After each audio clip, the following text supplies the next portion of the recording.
السلام عليكم. الناس اللي ما يعرفوش هاد البلاصة هادي هي الحجرة ديال غنام، اللي معروفة حجرة غنام في مدينة طنجة. هادو هما القبورة ديال اليهود، يعني من شحال هادي من قرون كانوا كيطمروا بنادم ديالهم، كانوا كيطمروه في الحجار، كيحفروا له القبر في الحجار. شوف كيفاش كانوا كيحفروا القبر في الحجار ويطمروا بنادم ديالو. حنا كنقولوا لها الحافة. البلاصة هادي معروفة الحافة، يعني في طنجة هنا كان معروفة الحافة، ولكن هي معروفة تما حجرة غنم.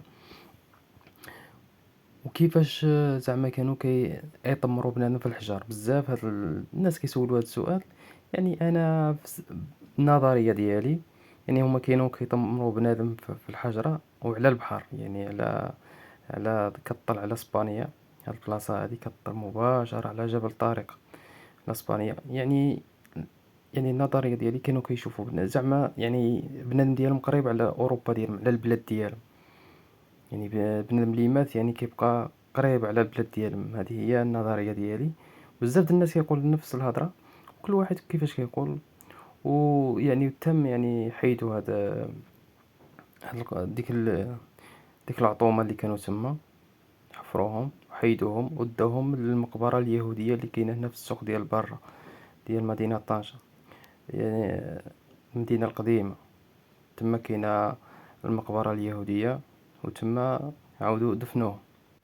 وهذه هي بعض اللقطات من حجرة غنام. Our hearts beat to the city streets. We began to feel the fire.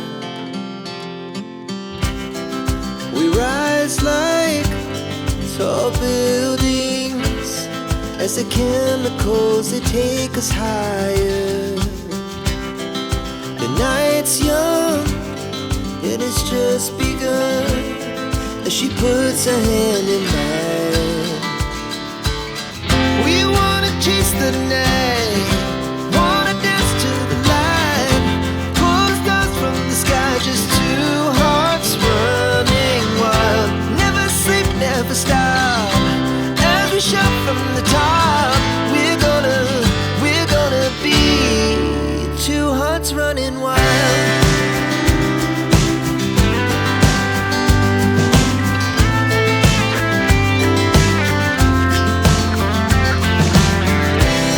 Now the morning is the afternoon.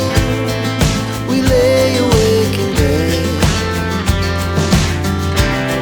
The laughs so loud as the